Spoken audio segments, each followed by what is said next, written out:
My right hand represents some discouraging piece of news. My left hand is my response. The sound is the relationship. The sting is the need to push back. On the next edition of SPNN's Forum, I'll be discussing the psychology of voting with Vicki Barnes from the League of Women Voters St. Paul. We hope to change the sound of the relationship from sighing to cheering. Join us.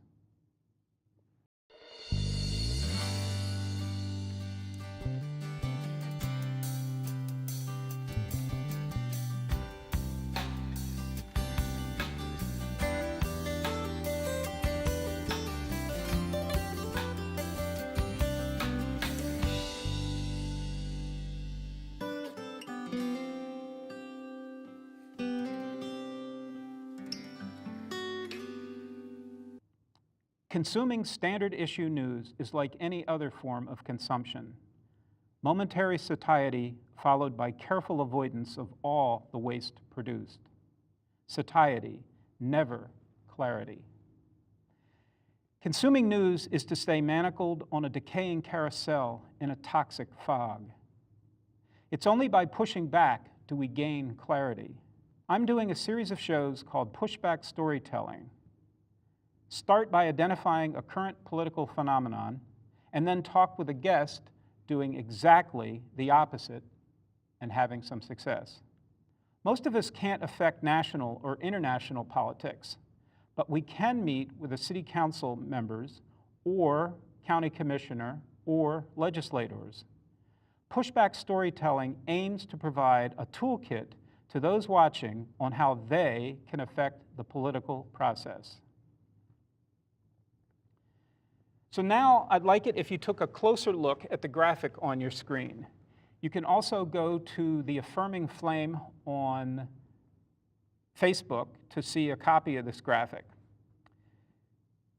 The first thing to talk about is why I even created this graphic. You see two axes here, a horizontal and a vertical. What I wanted to explore in this is what keeps us from voting. Remember, you're a citizen, not a king. When you step into the voting booth, have an image that yours will be the decisive vote. In an election where the candidate or referendums win by one vote, that vote will be yours. And what this graph is trying to do is helping people to get into that frame of mind. So on the horizontal axis, we have on the right, as you move to the right, you're more likely to vote based on candidates, the way you label a candidate. And if you move to the left, you're less likely to vote.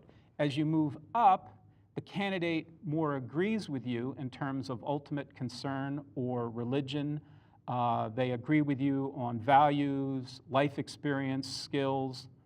As you move lower on the vertical axis, they don't agree with you as much. So if you start plotting points, and what these points represent are labels that we attach to candidates during the election process, and those labels will either push somebody into the I will never vote for them, or push them in the direction I'm definitely voting for them. And what I want to get at today is some of the ways in which we attach labels, and then that lets us off the hook to vote. So in the upper right, you have a perfect candidate. I'm in total agreement. Of course I'm going to vote for them. But how often does that happen? I voted once for a presidential candidate, and that was George McGovern in 1972. In my mind, my adolescent mind, he was the perfect candidate. That was once in my life. Generally speaking, we're not talking about perfection. We're not even talking about ideal. We're not even talking about exemplary. What we're talking about is somebody that we're comfortable with. Or, and now we're beginning to move to the left more, they're not too shabby. But what I want to concentrate on as a way of breaking down is to offer the tool least worst. So if you think about that, that brings together two opposing elements, least worst. So this candidate is the least worst alternative against a number of other alternatives. And I pose this as, once again, as I say, this is executive function. we don't have an easy choice here. But by saying to ourselves, this is the least worst choice, now I'm getting some clarity on what the issues are and who I should vote for. And this whole graph is designed to help people think through their thoughts in voting and avoid doing nothing. So, in the name of talking with people who are pushing back and people who are not doing nothing, my guest today is Vicki Barnes. She pushes back in quite a number of ways. She's the vice president of the League of Women Voters, St. Paul. She's also the Minnesota State Coordinator for American Promise and Take Back Our Republic. So thank you for joining me this morning. Happy to be here, thank you. So the first thing I want to ask you, just so people begin to get a feeling for, you're obviously deeply involved. Was there somebody who inspired you to get involved in politics, or was there an event in your life where you said, no more, got to change? Well, my original inspiration was having children. Excuse me. When I became a mother, I looked at the world a little differently, especially when I became a mother of daughters. I was very determined to make sure that they had every opportunity that their brother did. So that made me, as I said, look at things a little differently. And as the years went by, there were things that would pop up that I would feel passionate about, that I'd start to work in. For example? We lived in Pennsylvania, which allowed corporal punishment in schools. And in our area, that involved locking kids in closets. So after pulling my kids out of school to homeschool them, I worked with a group called Citizens Against Paddling Pennsylvania Students, CAPS. And we spoke and petitioned the state legislature to pass a law against using corporal punishment in schools. That I moved before that was completed, but that took 10 years to get that passed, just in the state legislature. And it has been passed. It has been passed. So no more kids are, but here's the sad thing, as a complete aside. My Moore is a teacher. And one of the things that is so striking is kids learning about lockdown in schools now for security. Yes.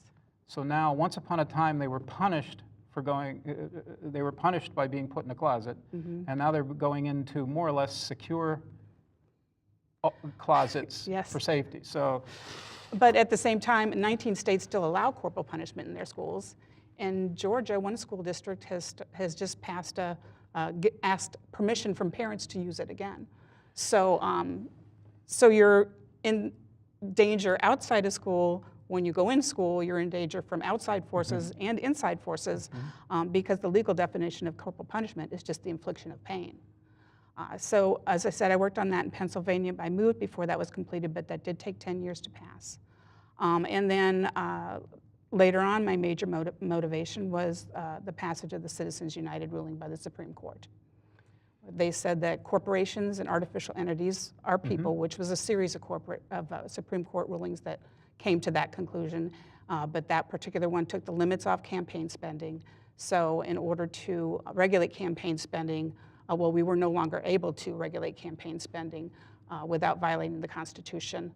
So I was very concerned about that, so I started working with groups to pass an amendment to clarify that only natural persons have rights under the Constitution, and the spending of money to influence elections is not speech under the First Amendment, and that the local, state, and federal governments may regulate campaign spending.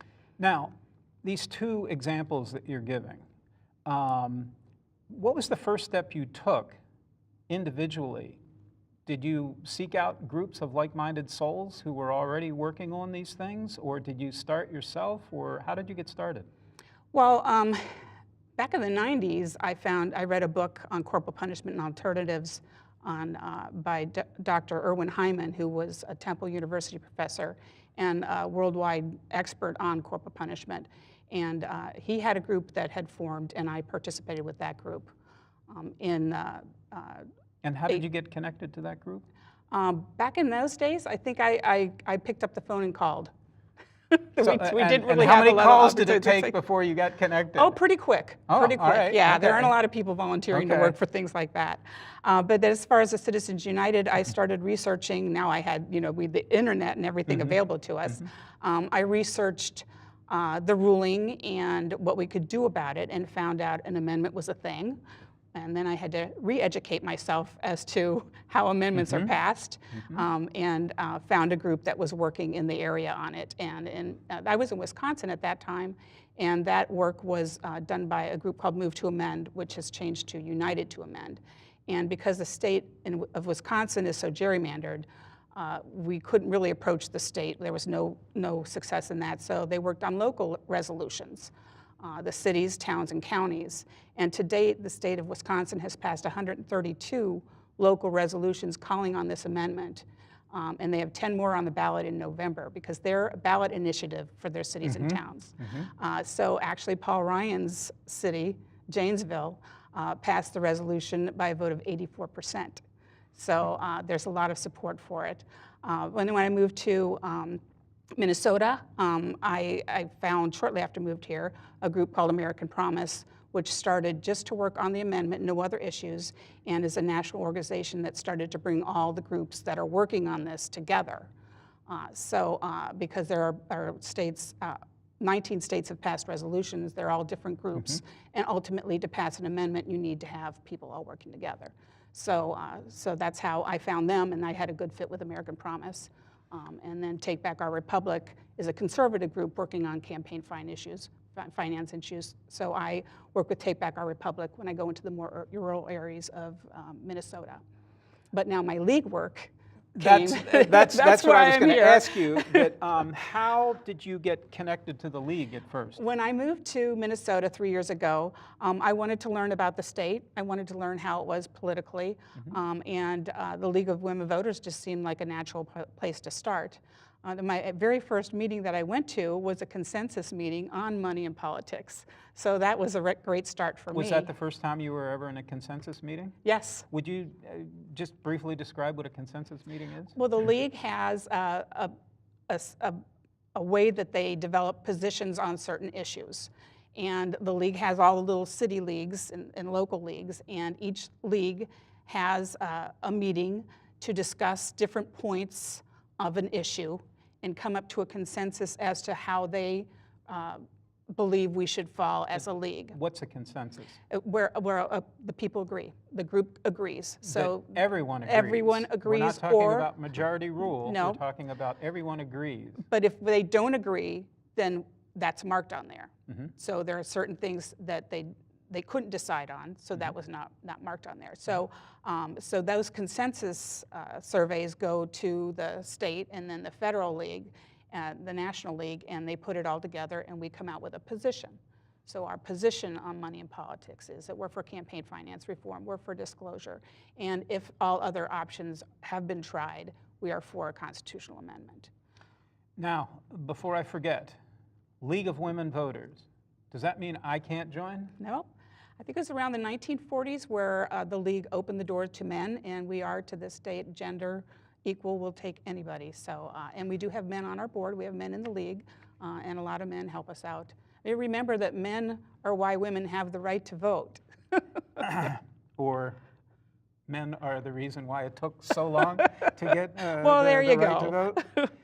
So, if you're just joining us, I'm Kel Heyl, and my guest today is Vicki Barnes, Vice President of the League of Women Voters, St. Paul.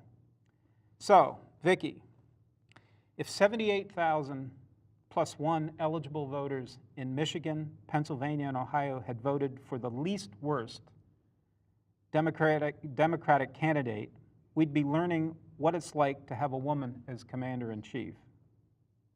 That's 0.06% of the cast votes, which were over 160-some million. That 0.06% determined the outcome of the election. So 78,000 people, their vote had tremendous significance. So in your work with the League, why do you think so many people the franchise is meaningless, that the women who demonstrated and organized in the 20s for the right to vote, all sorts of women shrug their shoulders and say, there's nothing I can do. So what's your experience? What do you tell people when they say my vote is meaningless? Well, first of all, some people say that their vote doesn't count, and that's a feeling of defeat. They feel they're unrepresented. They feel that they don't have a voice, and it's a self-fulfilling prophecy. Some people think that they say that they don't know enough about the people on the ballot, and that they don't know how to choose the right people. But I think you can lump those two things together, and a lot of times people are actually intimidated by the process. Which aspect of the process? Any particular, or just the entire? Yeah, there's a lot of, things make news. For example, with the voter ID debate a few years ago. A lot of people don't know how that was resolved, don't know if they have what they need to vote. And then there's so much information out there that's misleading that, that they don't know how to make the right decision. So when we've shown as a league, when we have voting booths for people to try, or mock voting, people find out, they say, that's not as hard as I thought it would be. So they feel more comfortable with it. But I think a lot of people are just intimidated by the responsibility. Now, when do you have, I don't know, workshops, events where you do mock voting? Well, in the high schools, we do mock elections with the Secretary of State. All right. We work very closely with the Secretary of State's office. And we'll set up, sometimes if there's an event, we'll set up a place there for people to vote. Even if we do the Children's Museum, we'll have a way for the children to come and vote their favorite color or food or whatever. And how young are the kids who are taking part? Oh, preschool All the way on. down. Sure, Okay. they can choose their favorite color. Well, I remember I was probably 5 or 6 years old. My family lived just outside Philadelphia. And I remember the first time that my father voted using a voting machine. And they had on the election judge's table a little mock-up that was down at my height. Mm-hmm. And I remember playing with all the switches, that this way or this way, for the candidate of your choice. And there was a whole line of them. And then this was the kind of machine where you pulled the lever which closed the curtains. Mm-hmm. And then you made all your selections, and then you pulled one final to tabulate your votes. So things are a little different then. Well, but I still have this crystal image of playing with this mock-up and being fascinated with the switches and everything. That engaged me. So you have things like that? Well, yeah, and I don't know that at the schools we do, or in events we do, I think we've gotten away from doing that at the polling stations, but I think that would be a great thing to reintroduce, because especially it's great when parents bring their children to the voting, to vote with them, because children whose parents vote are more likely to grow up to be voters. And that's one great thing about having curriculum in the schools for children to vote from kindergarten to 12th grade, of a different subject per grade, to keep them interested in voting. So they go home and say to their parents, we voted in school today. Mom, are you going to vote? Dad, are you going to vote? So there are a couple ways to go at it. But now getting back to your 2016 Hillary Clinton thing. Yes. I was at an event a few months ago, and Richard Painter was there. Okay. And he talked about how angry voters make very bad decisions. Yes. And one of those decisions is to opt out. And I think the 2016 election had a lot of emotions at play, and a lot of people decided to opt out because their original plan was not working out. Excuse me. So I think that's why a lot of voters stay home when they're angry at the system. There's no trust in the system. They don't feel they're represented. Of course, Minnesota's better than any other state in the country. Almost exemplary. Yes, and a lot of people don't realize how great we have it.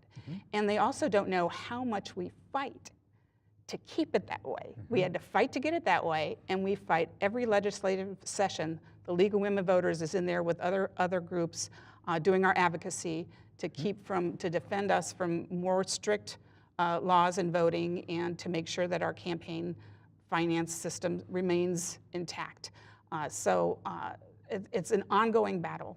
Now, I walked through this graph earlier, talking about least worst as a label to attach a potential person I could vote for. Now, one of the things that concerns me is that least worst is a mathematical tool. And in my mind, it makes perfect sense. I have my own business. I make least worst choices every day. Do you feel that that has too many negative connotations to be an important tool? Because if somebody is bent out of shape and they're banging their head against the wall, in other words, they're looking for more excuses not to participate, least worst, that's my reservation, that it carries too much negative connotation. Do you have that feeling, or not so much? Well, I feel like we always have choices. And sometimes it's the lesser of two evils. And that's sad. Every time my children came of age and I took them to the polls to vote for the first time, I think every single time I apologized for the people they had to vote for, the choices that they had. Did they remind you of that come every election? They do still vote, though. Oh, okay. But yes, yes, that's a sad part of our country right now. And I think we're changing. So yeah, there is a negative connotation there, and I think that might keep people from participating, just thinking that, it's not fair that they don't have the right choices. But on the whole, we should be able to find somebody that we can at least be comfortable with. That's the hope. Yes, and a lot of people are one-issue voters, which is pretty much of a danger, because if you just pay attention to one issue, then you're going to miss all the other issues that you actually don't even know are going on. So if you use that in this scale, that you're a one-issue voter and you say, I could never vote for this person because they don't support this or they support this, then you're really missing a big opportunity to be represented more in the system. So if people would like to learn more about the League, who can they talk to find out? I've got a Saturday coming up, but I don't have anything on the calendar yet, and I'd like to learn more about the League. I'd like to learn more about the process. How can they get in touch? Well, they can go to our website, which is League of Women Voters St. Paul, which LWVSP.org, and see what upcoming opportunities there are. You don't have to be a member to participate in our activities. Our education, we educate and advocate, so our education portion is registering voters, and we have, especially right this time of year, we have that going on all over the place. There are tons of opportunities for that, and getting more requests all the time. And then we have advocacy issues where if you just want to go sit in a hearing during the legislative session and monitor it for us, you can do that. We work on the legislation, for voting rights and campaign finance reform and other things we have a position on. And a lot of people don't mind doing that, even to monitor city council meetings or city council meetings. If that's an hour of the day that you have time and you'd like to just go sit in there and report back to us, or just showing up as a League member. Showing up with a League pin on lets them know, hey, we're here and we're seeing what you're doing. But the point is, there's a variety of points that people can connect and participate, and they can find out, is this an organization I want to work with? And there are all sorts of opportunities. So it's not just stuffing envelopes. Oh, no. It's getting involved, Yes. but the individual can decide at what level of participation. And you're under no obligation to do anything more than that. If you just want to show up at a light rail stop and register people to vote, that's all you have to do. So the League will help, can talk to an individual, learn what they'd like to do or how they'd like to start, and then the League can make some suggestions. The person can decide, Absolutely. and they can try it. Absolutely. Well, one of the things whenever we talk about politics is how in the world can a sane human being be involved in what often is a horrendous peering process?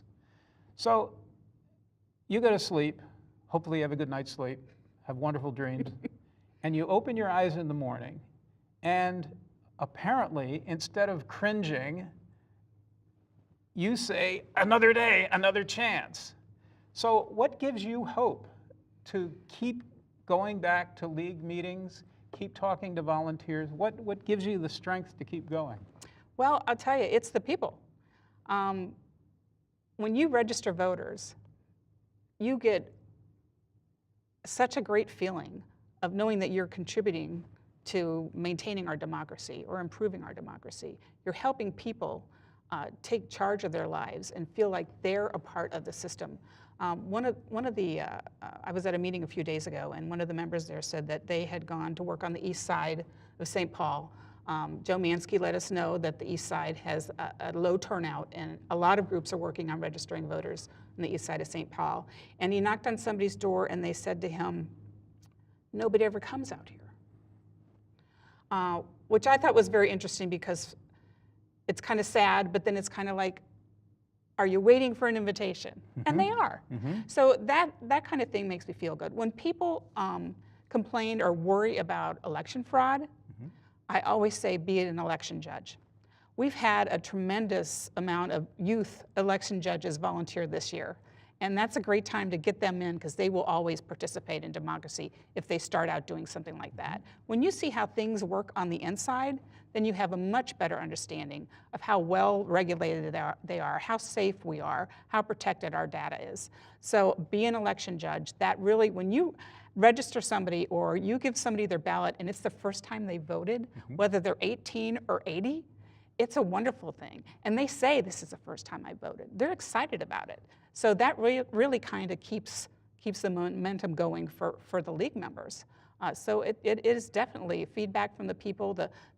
We give back and forth, but the connection really makes a big difference. And I'm very optimistic. I'm optimistic because there are so many young people engaged. Unfortunately, after the Parkland shooting, young people stepped up in ways they never imagined they would be, and they did a lot for getting the youth involved. So that makes me very optimistic, because people lament about, oh, the young people, they're just, they're a mess. They are not. Mm-hmm. They are so involved and so politically aware, and just wonderful, wonderful addition to our society. So no, those young people give me motivation. And even when I speak to people in greater Minnesota doing what I do other than the league, when we talk to people about how money in politics has affected us and what we can do to fix it, the enthusiasm they have after hearing that there's a way for us to change the system. The Constitution gives us the way, and that they can take action right there in their local area, that really gets them excited and feeds right back into me. So I'm very optimistic, and anybody who does this work is very optimistic. Well, thank you. You're welcome. For being a guest today. Thank you. You can post comments, questions, suggest topics or guests for future shows, or even be a troll on the Affirming Flame Facebook page. That's the Affirming Flame. Thank you for joining us today. I hope you'll volunteer some hours with the League. I'm Kel Heyl.